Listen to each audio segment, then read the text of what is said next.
Hi, in this video we're going to talk about vectors, how to declare them, how to add data to them, and then how to access data using the at function.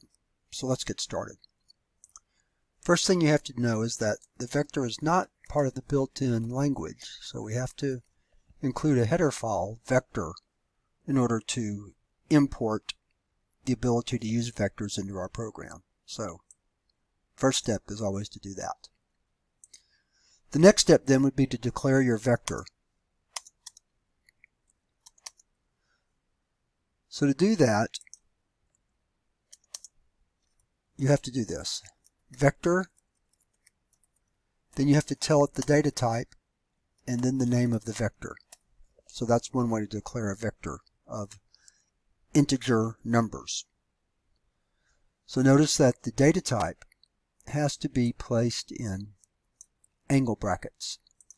And that's because vectors are what are called templated classes.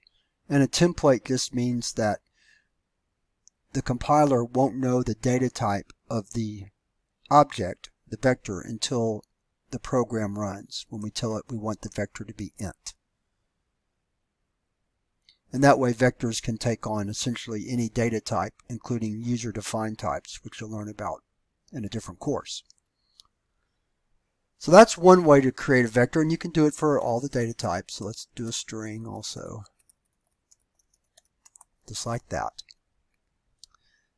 You can also specify the number of elements you want to start with, if you prefer to.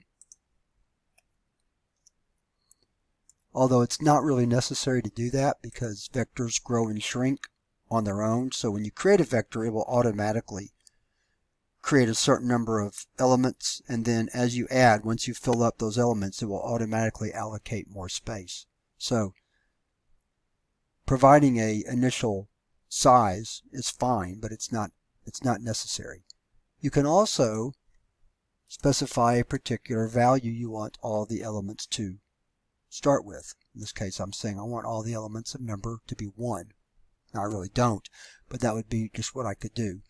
Or for a string, I might say, well, I don't know what these names are going to be, but I want something in there, so I'll put empty string. That's just simply an option if you choose to take it. All right, so let's look at one particular vector and how to add data to it. So let's go back to numbers, and we'll start with numbers. So the primary way to add data to a vector is using a function called pushback. And pushback simply pushes a argument, or the argument, to the back of the vector.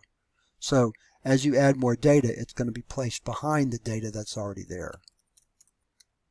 So we're going to put 2 or 3 numbers in here just to see how it works. Okay, simple enough.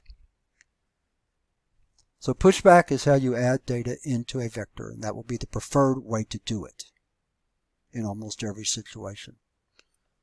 So then how do we access the data that's in there? Well, the easy way to do it is using a function called at. So what I'm going to do is we're going to sum these numbers by accessing them. And you'll notice that vectors use array positioning. In other words, the first element of a vector is at position 0. So to get the first, second, and third elements, I wrote at 0, and then at 1, and then at 2. And then we can write that out just to see what we got. And let's run that program to make sure everything's working correctly.